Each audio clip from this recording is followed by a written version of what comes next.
Hello everyone and welcome to our fifth race of the Honda CBR250R National Series, part of the 2014 Mopar Canadian Road Racing Championships from Atlantic Motorsport Park, north of Halifax, Nova Scotia. This is Frank Wood, your series announcer, reporting from our opening Shubenacadie CBR250R National Round. This national championship event is presented by Honda Canada, by Dunlop, and by Mopar.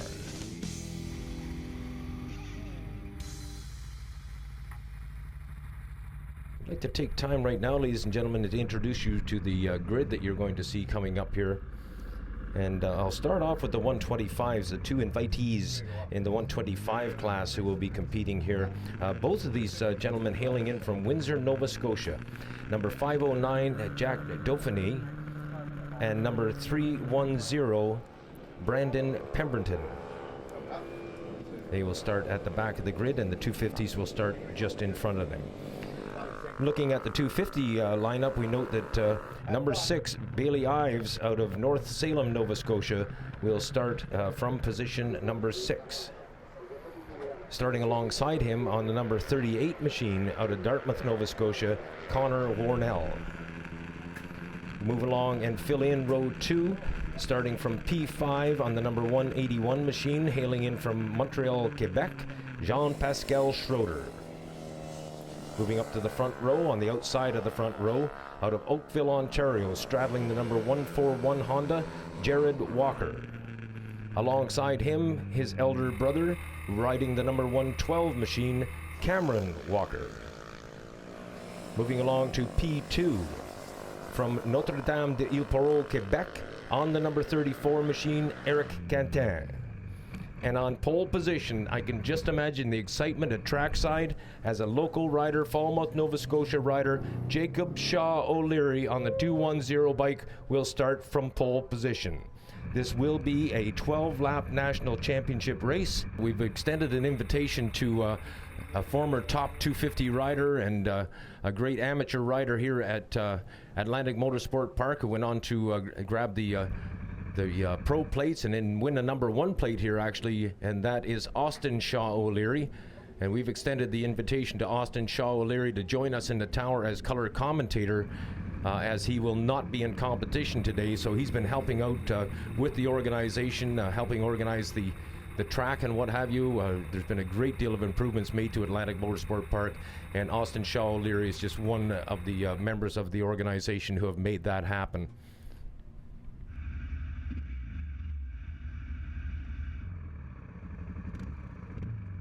Now the racers become under starters' orders. Chris Chappelle will look after the starting deeds. They look at the lights come on, blinking down to 5.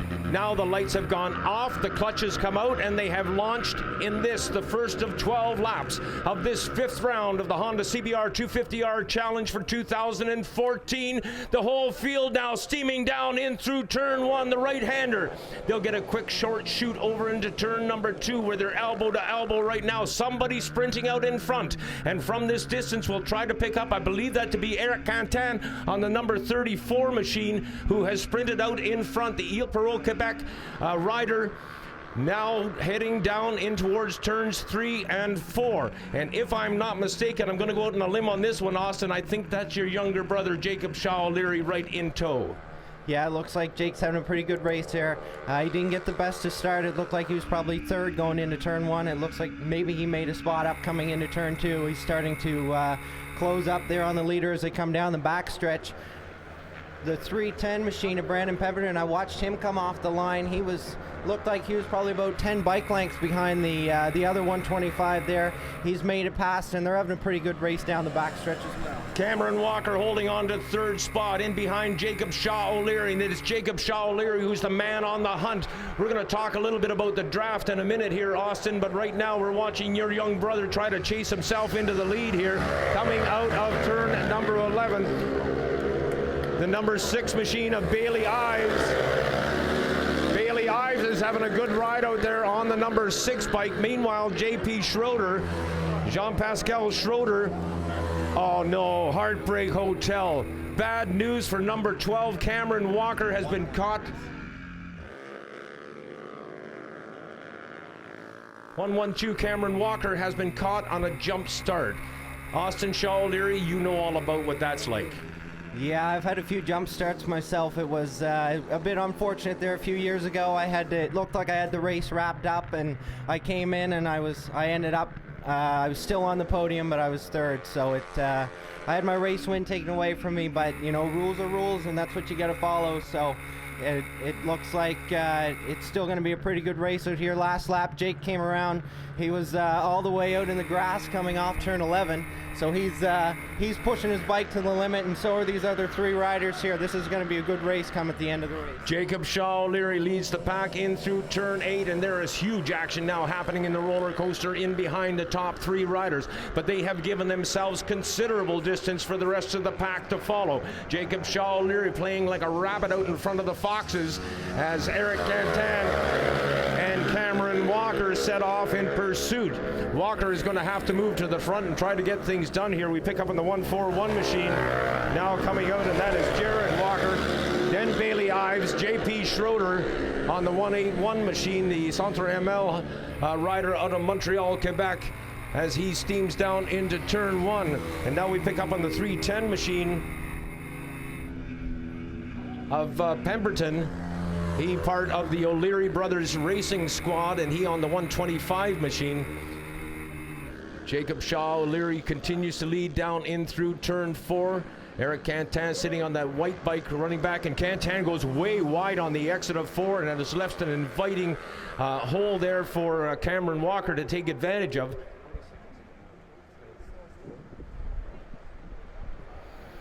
But Walker working at a disadvantage here because he has a 5-second penalty, I believe is a penalty for a jump start. So he has got to get in front of Jacob Shaw O'Leary and Cantan and win by over 5 seconds in order for him to take a true victory. Oh, look at the action on the back straightaway. They're side by side now coming off the roller coaster, tucking into single file, now coming off turn 7, 4 riders. Now onto the front straightaway, 3 riders going at it. Look at the action. Eric Cantan now being passed. Is he indeed being passed by Cameron Walker? Moves up right alongside him, but can't get the job done doing it going into turn 1. Cameron Walker getting down below that plexiglass and making himself as aerodynamic as possible. Connor Malee now on the 77 bike. A great effort there as he is caught up in that pack. The second race within the race. Up front, the true race out front, and Jacob Shaw O'Leary's got a good squirt now coming off 3. Walker has made his move. Cameron Walker now moving past Cantan and capturing second place. Now he'll set off in pursuit of Jacob Shaw O'Leary on the back straightaway. Austin Shaw O'Leary, talk about the draft. Well, the draft here isn't as important as it's going to be the next race weekend in Motorsport, but when you come off turn 5, you got to make sure you get the right drive as you come down. Get right behind the rider you want to get behind. You got to stay in his draft as long as possible and wait for that crucial moment to make the pass. And you got to make sure you don't tag into his back wheel, huh? Yeah, we've had that happen before. Jake had a pretty bad get off on the back straight. He came up on a rider faster than he thought. The draft is one of those things. Once you're in it, it's good to have on your side, but you got to make sure you use it right and you use it to your advantage. Shaw O'Leary is now in a pressure cooker. Jacob Shaw O'Leary has found himself in a pressure cooker as here comes the Teeny Mac Oakville sponsored rider. Cameron Walker is all over him now. Cameron Walker sitting back in second spot. He was running in third for a while watching the action up front. Now he has put Eric Cantan in behind him, and the 2 youngsters, Jacob Shaw O'Leary and Cameron Walker, are now sprinting away from their elder counterpart, number 34, Eric Cantan. Number 210, Jacob Shaw O'Leary now brings it down off the hill through 4, the right-hander. They'll flip it over now into 5, and now they're on the roller coaster. Let's see what Cameron can do. Cameron tucks himself down as low as possible. He's got his chin right on the gas tank, making himself aerodynamic, pushing his rump towards the back of the seat, again increasing the aerodynamic efficiency of that motorcycle, and he is on the move coming out of 7. Watch for Walker. Walker stuck right in behind Jacob Shaw O'Leary. He's going to make a move. It's just a matter when and where. Where are we at? Coming out now through turn number 10. the right-hander. Walker getting staged and getting ready to go. Oh, Walker gets a beautiful drive. A beautiful drive off of turn 11. Look at that pass. That's just clean as a whistle. Now Walker, I don't know whether he's been given a pit signal on this or not, but Cameron Walker needs to be aware that he's got a 5-second deficit for that jump start. So he has got to pull away, and he's doing it. He is doing it. Cameron Walker on the Teeny Mac sponsored Honda, starting to pull away very slightly from Jacob Shaw O'Leary.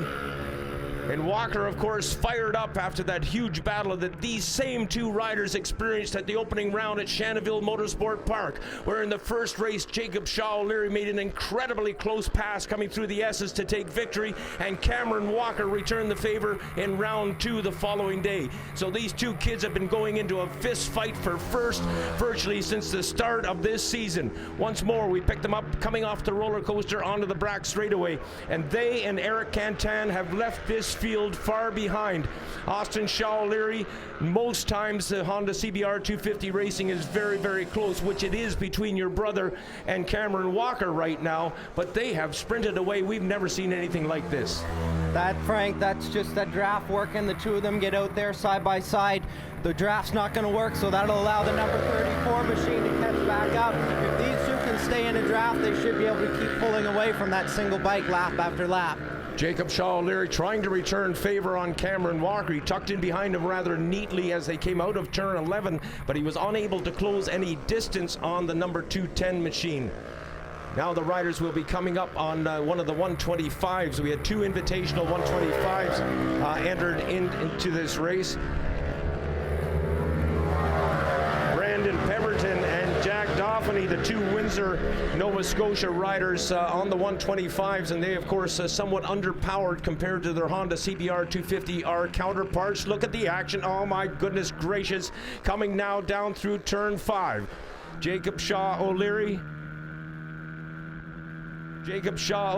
and Cameron Walker all look at now side by side, but just for an instant, as Shaw O'Leary had taken over the lead from Walker, and now Walker returns the favor.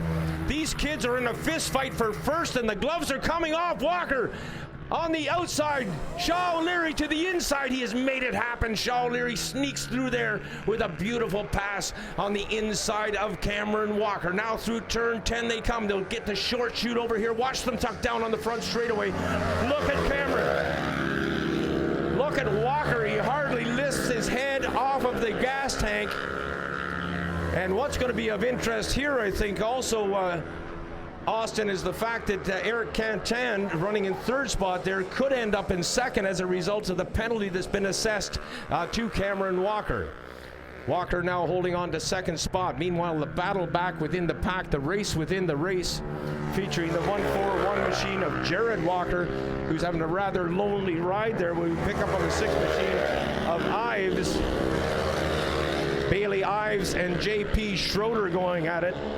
Connor Malee on the 77 machine, and Brandon Pemberton on the 310, along with Jack Dauphiny on the 509.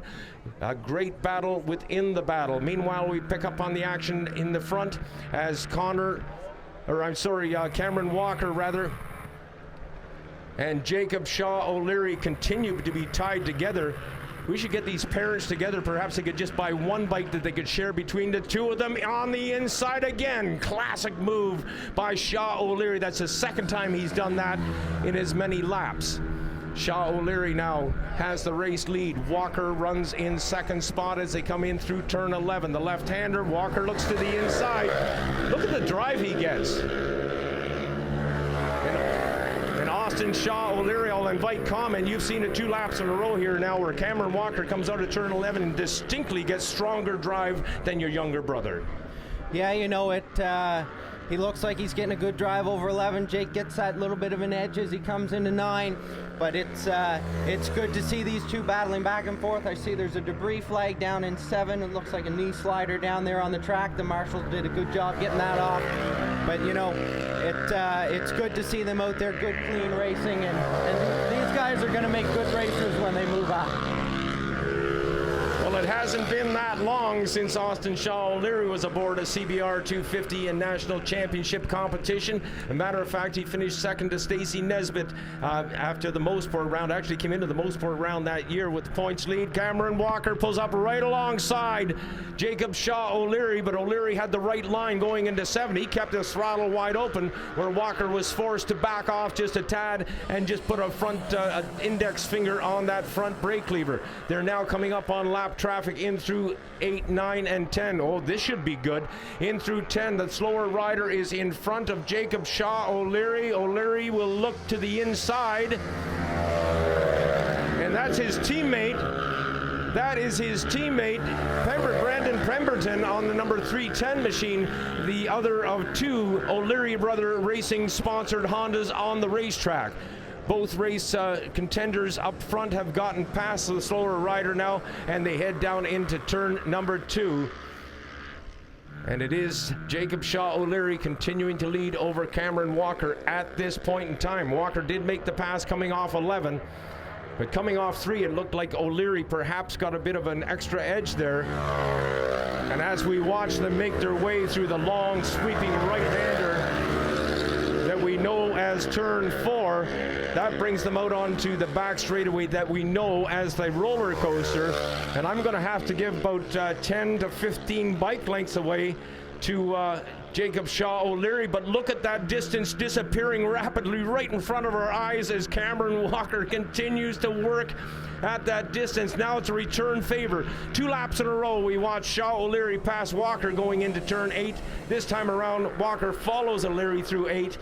His strong part of the racetrack has been coming off 10 and 11. That's Walker's strongest point of the course, and turn 11 brings you onto the front straightaway in the start-finish line.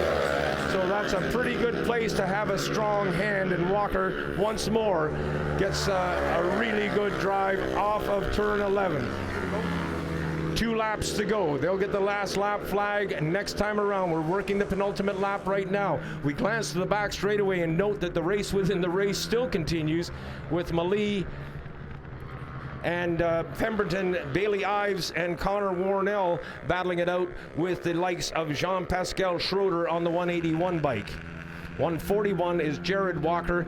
He continues to run in 4th spot, somewhat distance from Eric Cantan. And now your race leaders coming off of turn 4 once more, 8 through 5. And they'll take a run down the back straightaway. This time Cameron Walker gets a nice push up the hill. He gets the drive that almost brings him up alongside Shaw O'Leary, but doesn't seem to have the torque or the horsepower or whatever to stay with him. Now both riders heading into turn number 8. Jacob Shaw O'Leary is the man out front, and there's no traffic coming. He has a clear field of vision with just over a lap to go. 2.56 kilometers around this race course, and very shortly these 2 riders will be heading. Oh man, that was close. Holy jumped up. Jacob Shaw O'Leary taking his 210 machine right off onto the grass on the front straightaway. He maintained the momentum, and the momentum has carried him back onto the course, but it may have thrown him slightly off his game. We'll see how that works out. He continues to lead as they come out of turn number 2, making their way up the hill now. Both riders tuck down their right knees, start to head out to feel the surface of that race course. Jacob Shaw O'Leary, I'm going to give him about 10 to 12 bike lengths right now, so Cameron Walker has a huge job ahead of him on this last lap. There's only about 1.5 kilometers to go now, as on to the back straightaway once more. JP Schroeder, meanwhile, making a nice pass on the front straightaway here on Pemberton, I believe that was. Last lap flag has been shown to them. Down the back straightaway once more, Jacob Shaw O'Leary continues to hold the point.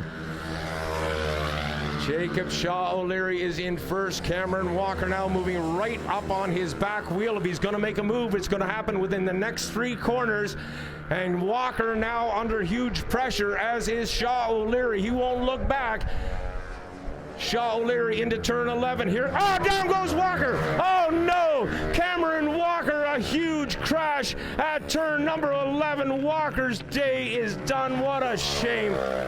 Walker very wisely up on his feet and sprints over to the wall to get himself out of the danger zone. The 112 machine sitting on its side, and Cameron Walker's day, oh, it's Heartbreak Hotel for Walker. First of all, he experiences a jump start, and then this, with the finish line just 25 yards down the racetrack.